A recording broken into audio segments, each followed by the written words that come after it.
Hi friends, आपका मेरे channel पूजा commerce classes में स्वागत है। मैं आज के लिए लेकर आई हूँ कॉमर्स की क्लास। ये class ICom, BCom, MCom, NEET, PhD, commerce related all competition exam के लिए इम्पोर्टेंट है।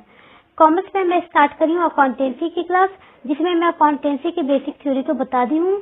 उसके बाद मैं अकाउंटेंसी में स्टार्ट करी थी जनरल की क्लास, जनरल की बेसिक थ्योरी भी बता दी हूँ। उसके बाद मैं स्टार्ट करी हूँ प्रीवियस क्लास में जनरल एंट्री की क्लास, जिसमें हमने 5 एंट्री देखे थे। पहला कैश पेड टू राम, दूसरा कैश रिसीव्ड फ्रॉम रवि, तीसरा पेड सैलरी, चौथा पेड रेंट और पांचवा रिसीव्ड कमीशन। आज हम छठे एंट्री से देखेंगे, ठीक है।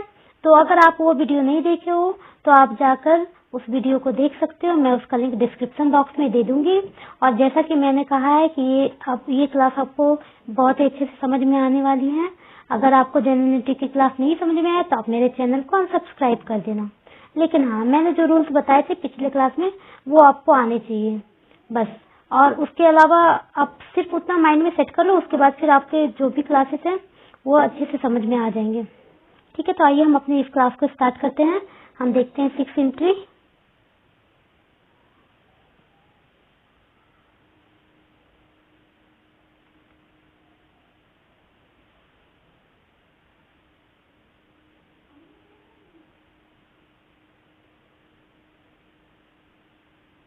मशीनरी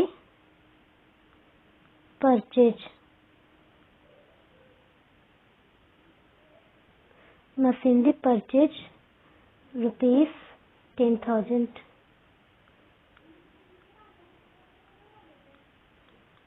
10,000। अब देखो, इस एंट्री में आपको 2 अकाउंट निकालने हैं ना, 2 खाते निकालने हैं। ऐसे 2 पक्ष जिन पर इस लेन देन का, इस ट्रांजेक्शन का इफेक्ट पड़ेगा, ठीक है। तो मशीनरी परचेज, जब हम मशीनरी परचेज कर रहे हैं, ठीक है, तो फ्री में तो परचेज करेंगे नहीं। ये तो माइंड लगाने वाली बात है ना कि जब मशीनरी हम खरीद रहे हैं तो उसके लिए तो हमें पैसे देने पड़ेंगे ना। हम फ्री में तो मशीन खरीद नहीं सकते हैं। तो मशीन, इसमें दो अकाउंट कौन कौन से निकल जाएंगे। पहला मशीनरी हो जाएगा और दूसरा कैश हो जाएगा। जहाँ पे कुछ नहीं दिया हो वहाँ पे हम कैश परचेज ही मानते हैं, और जहाँ पे क्रेडिटर्स दे दिया हो या फिर क्रेडिटर्स का नाम दे दिया हो वहाँ पे हम क्रेडिट परचेज मानते हैं। तो पहला हमारा निकल जाएगा यहाँ पे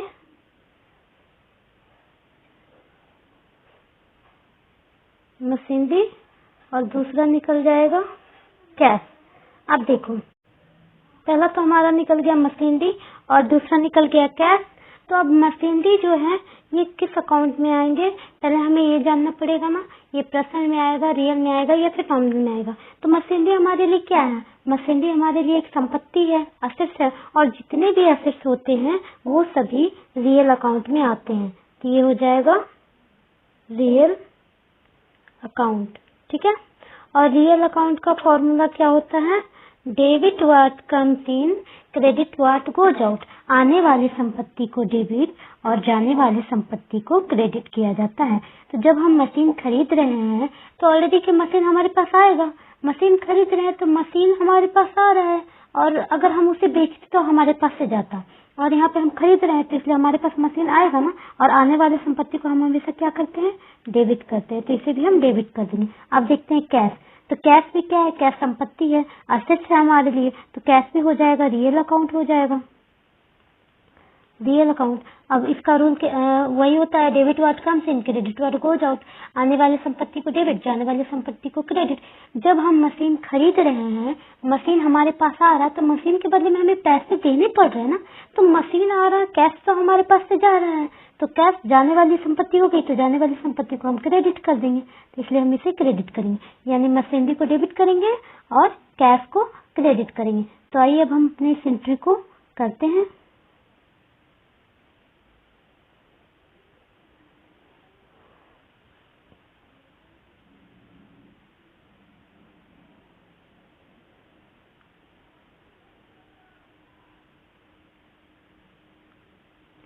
machinery account debit to cash account being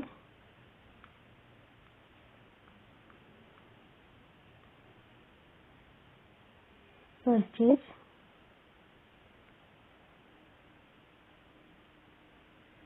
machinery for cash. अब यहाँ पे हम अमाउंट लिख देंगे 10,000 और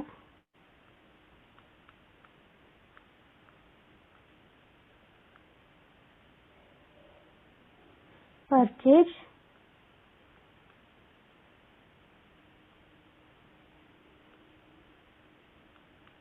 furniture rupees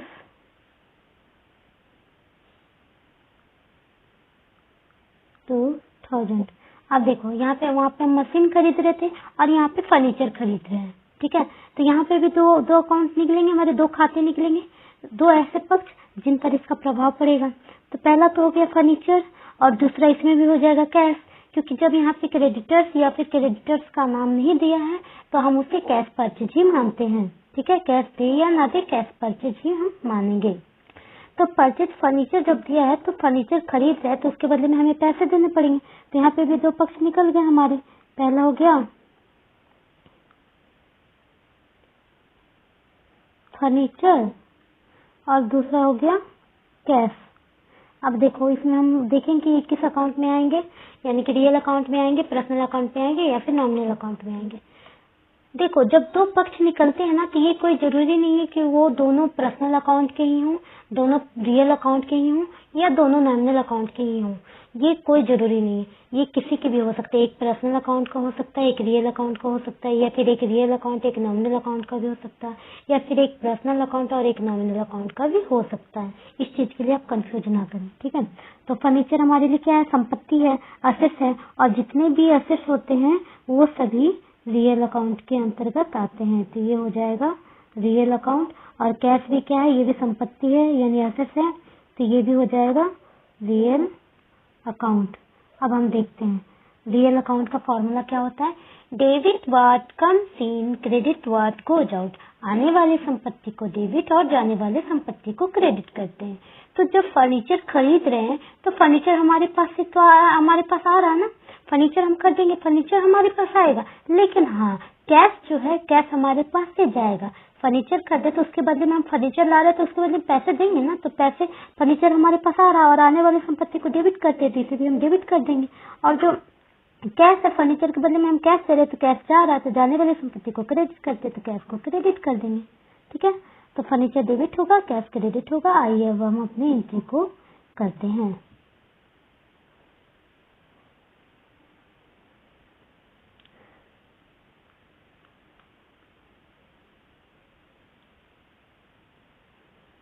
furniture account debit to cash account being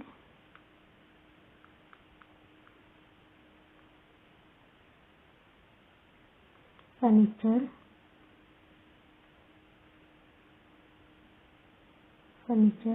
purchase for cash, ठीक है, ₹2,000।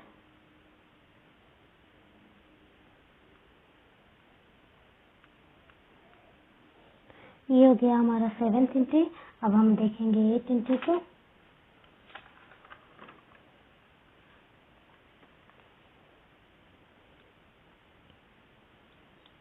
आठवां एंट्री हमारा कैश डिपॉजिटेड इनटू बैंक, ठीक है। 8 एंट्री हम करेंगे तो हो जाएगा कैश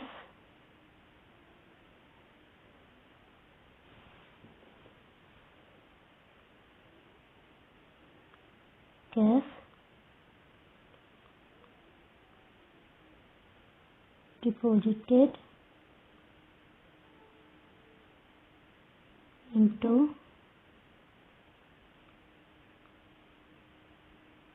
बैंक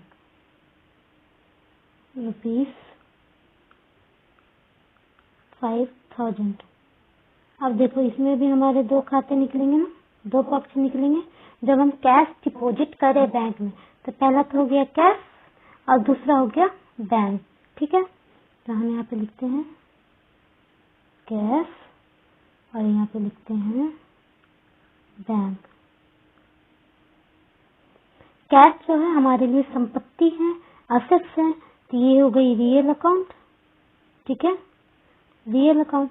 और बैंक क्या है? बैंक एक संस्था है ना, तो संस्था, जितनी भी संस्था होते हैं या बैंक, स्कूल, कॉलेज, कुछ भी हो, वो सभी पर्सनल अकाउंट में आते हैं। तो ये हो जाएगा हमारा पर्सनल अकाउंट। अब हम देखते हैं रियल अकाउंट का रूल क्या होता है। Debit what comes in, credit what goes out. आने वाली संपत्ति को डेबिट और जाने वाली संपत्ति को क्रेडिट करते हैं। जब हम बैंक में कैश डिपॉजिट कर रहे हैं तो हमारे पास से कैश जाएगा ना, हमारे पास से कैश बैंक में जाएगा, लेकिन हमारे पास से तो कैश जा रहा है और जाने वाली संपत्ति को हम हमेशा क्रेडिट करते हैं, तो इसलिए कैश हो जाएगा क्रेडिट। और अब देखो पर्सनल अकाउंट का रूल।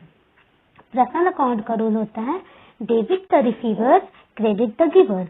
तो जब बैंक जो है वो रिसीवर या गिवर है, जब हम उसके पास कैश जमा कर रहे हैं, कैश हम उसे हम जाके डिपॉजिट कर रहे हैं बैंक में, तो बैंक रिसीवर ना हो, वो हमारे कैश को रिसीव कर रहा ना, हमारे कैश को प्राप्त कर रहा ना, और हमेशा प्राप्त करने वाले को यानी रिसीवर को डेबिट करते हैं। तो बैंक को हम डेबिट करेंगे। तो आइए अब हम अपनी इस एंट्री को करते हैं। कैश क्रेडिट हो जाएगा और बैंक जो है वो डेबिट हो जाएगा।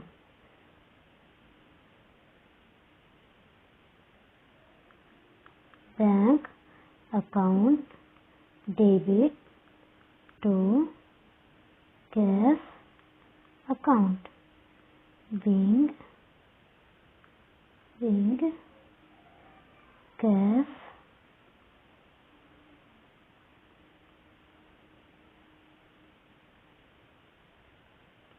deposited into bank. और इसका अमाउंट था 5,000 रुपये ना, 5,000। ये हो गई हमारी 8 नंबर की एंट्री। अब हम करेंगे 9th entry.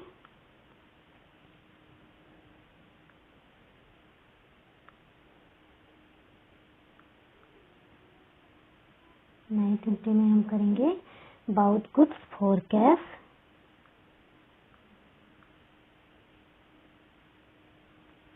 Bought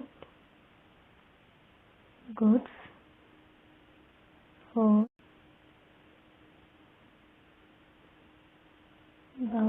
for cash. और इसी में देखो, इसमें मैं आपको 2 तरह की एंट्री बताती हूँ, ठीक है, क्योंकि जिससे कि आपको कंफ्यूजन ना हो। पहला मैं लिखी हूँ बाउट गुड्स फॉर कैश, ठीक है, और दूसरा लिखती हूँ bought goods from Ram for cash, bought goods from Ram for cash ₹2,000। यहाँ पे भी ₹2,000, ठीक है। तो अब देखो मैंने यहाँ पे क्या किया, 2 क्वेश्चन बना दिया। पहला हो गया बाउट गुड्स फॉर कैश ₹2,000, ठीक है। तो यहाँ पे हम अगर जब 2 अकाउंट निकालेंगे, 2 खाते हम निकालेंगे, ठीक है, तो हमारा क्या निकल जाएगा, पहला तो निकल जाएगा गुड्स और दूसरा निकल जाएगा कैश। और हम गुड्स को गुड्स नहीं लिखते हैं, परचेज लिखते हैं। ये मैं आपको थ्योरी वाली क्लास में बताई थी कि गुड्स का एंट्री हम जब भी करते हैं तो उसे परचेज लिखते हैं, ठीक है। तो हम यहाँ पे लिख देंगे, देखो पहला तो हमारा निकल गया गुड्स और दूसरा क्या निकलेगा, कैश निकलेगा। About goods for cash, cash आ रहा, गुड्स आ रहा। इस एंट्री में तो आपको कंफ्यूजन नहीं हुआ होगा। अब देखो ये जो मैं लिख रही हूँ bought goods from Ram for cash, ठीक है, यानी हमने माल तो खरीदा, किससे खरीदा, राम से खरीदा, लेकिन कैसे खरीदा, फॉर कैश, यानी कि नगद खरीदा। अगर ये लाइन यहाँ नहीं देता ना, फॉर कैश नहीं देता ना, तो ये उधार हो जाता। तो यहाँ पे हम कैश की जगह राम को लेते, यानी राम हमारे लिए कौन हो गया, क्रेडिटर्स हो गया, अगर ये फॉर कैश नहीं देता तो। लेकिन यहाँ क्या करा, about goods from Ram, Ram से खरीद तो रहा है लेकिन कैसे, फॉर कैश, यानी नगद खरीद रहा, इसलिए हम कैश को लेंगे। जब कैश दे दे तो हमारे क्रेडिटर्स का नाम दे या ना दे उससे कोई फर्क नहीं पड़ता है, वो नगद ट्रांजेक्शन हो जाता है। तो इसलिए इस एंट्री के लिए भी हमारा गुड्स और कैश ही निकलेगा। अब देखो गुड्स और कैश में कौन अकाउंट में जाएगा, ये देखो। तो गुड्स जो है ये भी हमारे लिए संपत्ति है, असेट्स है, तो ये हो जाएगा रियल अकाउंट। और कैश जो है ये भी संपत्ति है, तो ये भी हो जाएगा रियल अकाउंट। अब हम देखते हैं दोनों का रूल। तो रियल अकाउंट का रूल होता है debit what comes in, credit what goes out. आने वाली संपत्ति को डेबिट और जाने वाले संपत्ति को क्रेडिट करते हैं। जब हम गुड्स खरीद रहे हैं तो गुड्स खरीदेंगे तो गुड्स हमारे पास आएगा ना, तो आने वाली संपत्ति को हम क्या करते हैं, डेबिट करते हैं। तो इसलिए गुड्स को हम डेबिट करेंगे और कैश जो है वो कैश, क्योंकि हम जब गुड्स परचेज कर रहे हैं तो परचेज करने गुड्स के बदले में तो हमें कैश देने पड़ेंगे ना, तो कैश तो जाएंगे, जाने वाले संपत्ति को क्रेडिट करते हैं, तो इसे क्रेडिट कर देंगे। तो हमारा एंट्री क्या होगा, गुड्स को हम परचेज लिखते हैं एंट्री में, मैं आपको बता चुकी हूँ। तो हमारा एंट्री हो जाएगा purchase account debit to cash account.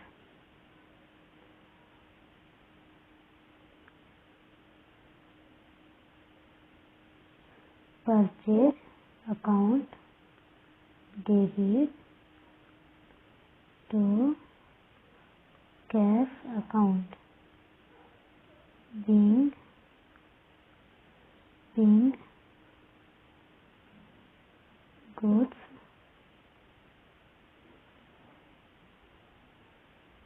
purchase for cash. Amount कितना था, 2000 ना, 2000 रुपीज। ठीक है, ये हो गया हमारा एंट्री। और कहीं पे भी कोई कंफ्यूजन तो नहीं होना चाहिए, जैसा मैं बता दी हूँ। जब भी कैश ट्रांजेक्शन हो, जब भी कैश का जिक्र कर दिया गया हो, उसके बाद हमें क्रेडिटर्स से या क्रेडिटर्स के नाम से कोई लेना देना नहीं है। वहाँ पे हम कैश का एंट्री करें। अगर हाफ और कैश नहीं देता तो वहाँ पे क्रेडिटर्स या क्रेडिटर्स का नाम हो जाता है, जैसे कि राम यहाँ पे क्रेडिटर्स का नाम दिया था। अगर फॉर कैश नहीं होता तो हम राम को लेते, और फॉर कैश दे दिया तो हम कैश को ही लेंगे। अब आते हैं, इसी तरह की मैं एक और एंट्री आपको बताती हूँ जिससे कि आपका सारा डाउट क्लियर हो जाए। आते हैं हम 10th नंबर में, हमारा 10वां एंट्री है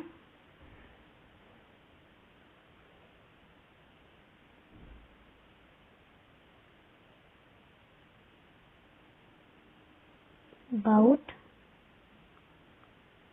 goods from मोहन।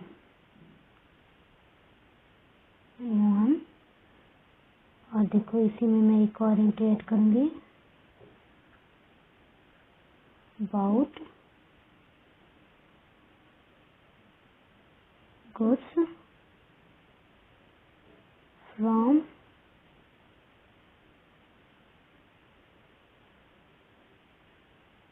मोहन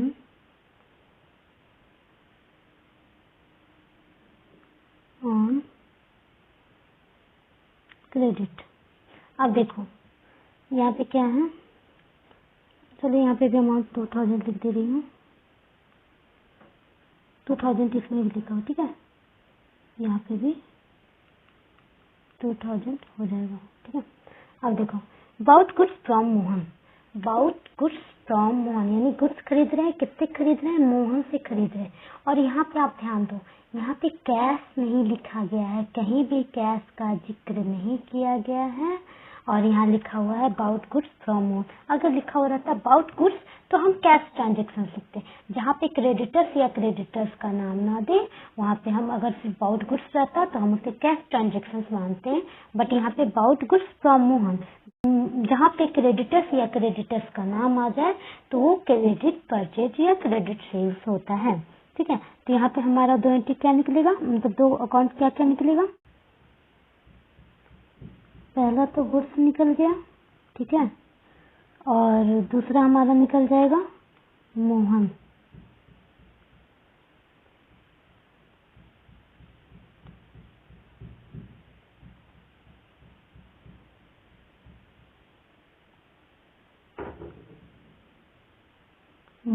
ठीक है। अब देखो सेकेंड वाली एंट्री को देखो, bought goods from Mohan on credit, यानी गुड्स मोहन से परचेज करें और कैसे परचेज करें तो ऑन क्रेडिट, यहाँ क्लियर कर दिया गया। इसलिए जहाँ पे क्रेडिट परचेज करते हैं वहाँ पे क्रेडिटर्स या फिर क्रेडिटर्स का नाम होता है। तो गुड्स हमारा रियल अकाउंट हो गया, ये हमारे लिए एक संपत्ति है, ठीक है, तो ये हो जाएगा रियल अकाउंट। और मोहन क्या है, एक नाम है, तो ये पर्सनल अकाउंट हो जाएगा, पर्सनल अकाउंट। और रियल अकाउंट का रूल होता है debit what comes in, credit what goes out. आने वाली संपत्ति को डेबिट और जाने वाले संपत्ति को क्रेडिट। जब हम गुड्स परचेज कर रहे हैं, गुड्स बाउट मीन्स होता है खरीदना, ठीक है, और परचेज मीन्स बाय मीन्स भी होता है खरीदना। तो जब हम गुड्स परचेज कर रहे हैं तो गुड्स हमारे पास आएगा और आने वाली संपत्ति को हम हमेशा डेबिट करते हैं, ठीक है। अब देखो, और ये मोहन जो है पर्सनल अकाउंट है, तो पर्सनल अकाउंट का रूल क्या होता है, debit the receiver credit the giver, पाने वाले को डेबिट और देने वाले को क्रेडिट। जब हम गुड्स परचेज कर रहे हैं तो गुड्स परचेज करेंगे तो मोहन जो है हमारा क्रेडिटर जो है वो हमें गुड्स देगा ना, तो वो देने वाला हुआ ना, और देने वाले को हम हमेशा क्रेडिट करते हैं, तो इसे भी क्रेडिट कर देंगे। यानी यहाँ पे हो जाएगा गुड्स को डेबिट करेंगे और मोहन को क्रेडिट करेंगे, ये हो जाएगा हमारा एंट्री। तो यहाँ हो जाएगा purchase account debit to Mohan account being goods purchased on credit, ठीक है। और इसकी भी अमाउंट हमने 2000 ही लिखे थे ना, तो यहाँ पे लिख देंगे 2000 रुपीज, ठीक है। ये हो गया हमारा 10th नंबर का एंट्री। अब हम आज एक और एंट्री देखेंगे, बस ये हमारा आज का लास्ट एंट्री होगा, ठीक है, जो कि इसी से गुड्स से ही रिलेटेड है, इसलिए मैं आज ही इसे बता दे रही हूँ कि आपको समझ में ज्यादा अच्छे से आ जाए। ये हमारा आज का अंतिम एंट्री है, ठीक है। उसके बाद आज हम क्लास को क्लोज करेंगे यहीं पे। Goods return to Mohan, goods return to Mohan. अब देखो इससे पहले वाले पेज में हम क्या किए थे, यहाँ देखो आप, about goods from Mohan, Mohan से माल खरीदे थे, ठीक है, मोहन से माल खरीदे थे ना। अब इस वाले एंट्री में क्या करें, goods return to Mohan, Mohan से माल खरीदे, उसके बाद हम उसे गुड्स रिटर्न भी कर दिए, मतलब कुछ गुड्स उसमें से हमें या तो डिफेक्टिव होगा या हमें पसंद नहीं आई होगी, तो हमने क्या करा, मोहन से माल खरीदा और फिर उसे वापस भी कर दिया। कितने का, तो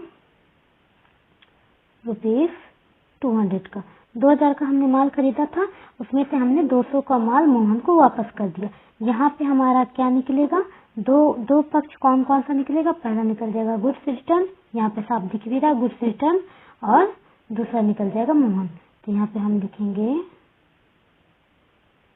गुड्स रिटर्न, और यहाँ पे हो जाएगा मोहन। गुड्स रिटर्न ये हमारे लिए क्या है, ये हमारे लिए मतलब गुड्स रिटर्न करे, गुड्स ही है ना, ये रिटर्न में आपको समझाने के लिए लिख रही हूँ, ठीक है। तो पहला तो हम यहाँ पे हमारा गुड्स ही निकलेगा, ये मैं आपको समझाने के लिए लिख रही हूँ, ये आपको लिखना नहीं है, ये आपको ऐसे भी ये 2 लाइन आपको करना नहीं होता, ये बस मैं आपको समझाने के लिए बता रही हूँ। तो गुड्स हमारा निकल गया, तो गुड्स होता है रियल अकाउंट, यानी हमारे लिए वो संपत्ति है ना, इसलिए रियल होगा, और मोहन होता है पर्सनल अकाउंट, ठीक है। और रियल अकाउंट का रूल होता है debit what comes in, credit what goes out. आने वाली संपत्ति को डेबिट और जाने वाली संपत्ति को क्रेडिट करते हैं।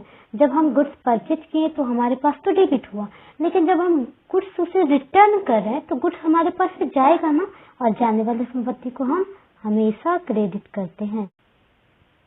इसे भी हम क्रेडिट कर देंगे। और ये देखो, मोहन जो है, मोहन पहले तो हमें देने वाला हो रहा था, जब वो हम उससे जब गुड्स परचेज कर रहे थे तो वो हमें दे रहा था ना, अब हम गुड्स रिटर्न कर रहे हैं तो मोहन क्या पाने वाला हो गया ना, रिसीवर हो गया ना, तो इसे हम डेबिट कर देंगे। ठीक है, तो हमारा एंट्री क्या हो जाएगा, Mohan account debit to purchase return account. Goods को हम हमेशा परचेज या सेल्स लिखते हैं। जब गुड्स खरीदते हैं तो परचेज, और जब गुड्स बेचते हैं तो सेल्स लिखते हैं। गुड्स लिखकर कभी भी इसका एंट्री नहीं किया जाता। गुड्स को स्टॉक भी कहा जाता है। आप इसे माइंड में एकदम सेट कर लो। चलो, तो हम अपना एंट्री करते हैं। अब हमारा एंट्री हो जाएगा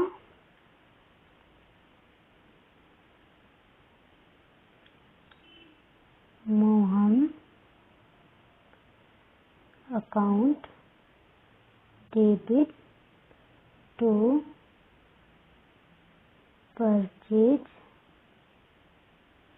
रिटर्न्स अकाउंट।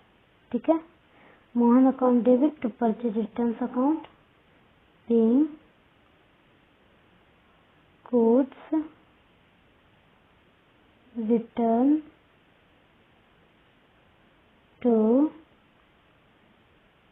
मोहन रुपीज 200। ठीक है, यहाँ पे हम अमाउंट लिख देंगे 200, क्रेडिट में भी 200। ठीक है, ये था हमारा आज का लास्ट एंट्री।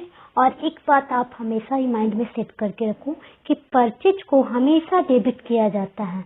परचेज अकाउंट जो है हमेशा डेबिट होता है, कुछ केस में ही उसे क्रेडिट किया जाता है। ठीक है, जैसे होता है ना कुछ अपवाद, उसी में ही इसे क्रेडिट, जैसे कि परचेज रिटर्न जो हो गया ये हम क्रेडिट करते हैं। या फिर जैसे आग में, मान लो आग लग गया, हमारे बिजनेस में जो है आग लग गया, दुकान में, शॉप में आग लगने से क्या होगा, हमारा गुड्स जल गया, उसमें क्या होगा, परचेज को हम क्रेडिट, मतलब कुछ एक्सेप्शनल केस में ही हम उसे क्रेडिट करते हैं, तो हमेशा ही परचेज डेबिट होता है। और ये था हमारा आज का लास्ट एंट्री। और उम्मीद करती हूँ कि आपको सारी एंट्री बहुत ही अच्छे से समझ में आई होगी। अगर नहीं समझ में आए आप मुझे कमेंट करो, मैं आपको उसका रिप्लाई जरूर दूंगी। मैं इसे और भी अच्छे से बताने की कोशिश करूंगी। मुझे स्क्रीन पर लिखने की आदत नहीं है, जिसके कारण से मुझे लिखने में थोड़ी प्रॉब्लम हो रही है, मेरी राइटिंग भी खराब हो रही है। अगर आपको प्रॉब्लम हो रही है आप मुझे बताओ, मैं इसे कॉपी में भी आपको बता सकती हूँ। तो अगर आपको मेरी क्लास पसंद आए तो प्लीज इसे लाइक, शेयर और सब्सक्राइब जरूर करें और मेरे इस चैनल को सपोर्ट करें। Thank you friends.